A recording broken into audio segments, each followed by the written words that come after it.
Recovery work is slowly getting underway in Vietnam after the country was battered by Typhoon Kalmaegi. The storm brought winds of up to 150 kilometers an hour, ripping off roofs and flattening houses. At least 5 people have been reported dead and thousands more have lost their homes.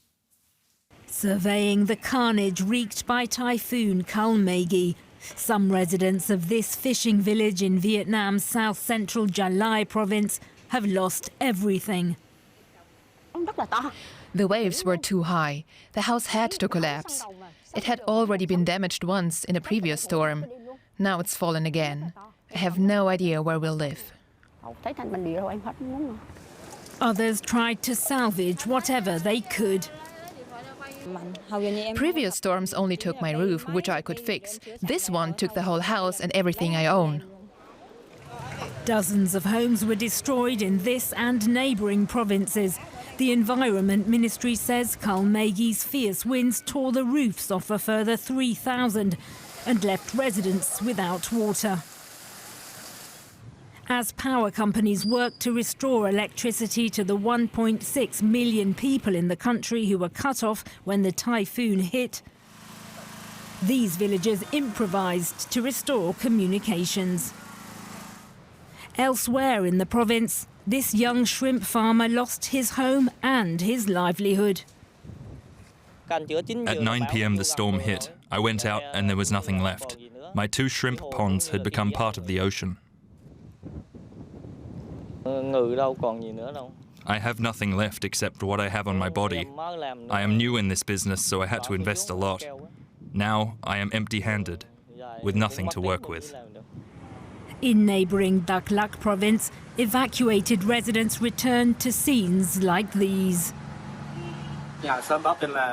Our neighbour called to tell us the building had collapsed. When the typhoon was over, we came back and saw this terrible scene. The worst may be over now for Vietnam. It fared better than the Philippines. The journalist Tommy Walker joins me now from Bangkok in Thailand. Tommy, what's the latest on Kalmaegi? Yes, well, I think the biggest impact that Kalmaegi has had on Vietnam and the Philippines is already over. We've seen that devastating destruction throughout the Philippines in recent days. Vietnam was let off, but still we've heard that at least five people have been killed. There are several other people missing, and tens of thousands of homes have been destroyed. From what we know, the Vietnamese government has urged a quick recovery effort to try and repair this damage. The initial estimates that nearly 300 million worth of US dollars of damage has occurred because of this typhoon.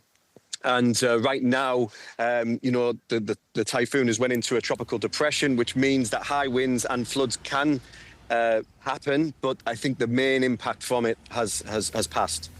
Now, tell us a bit more what's happening in Vietnam. How are the authorities handling the situation there?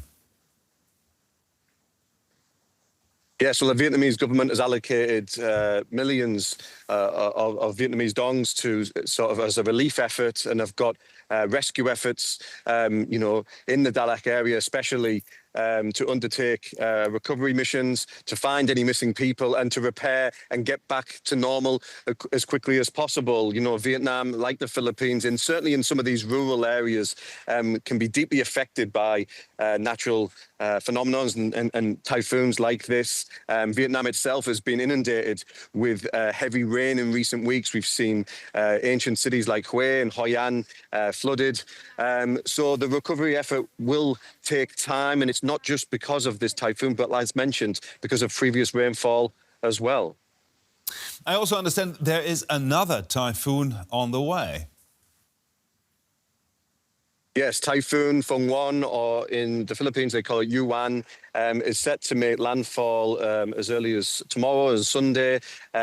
High winds and heavy rain as expected. The Philippines is bracing for more devastation. You know, it is one of the countries in the world which has the most natural sort of disaster sort of weather events. So yes, that could be another devastating event tomorrow. People have been evacuated, and again, Manila is bracing for further impact because of this incoming storm. The journalist Tommy Walker there reporting from Bangkok. Thank you, Tommy. Thank you.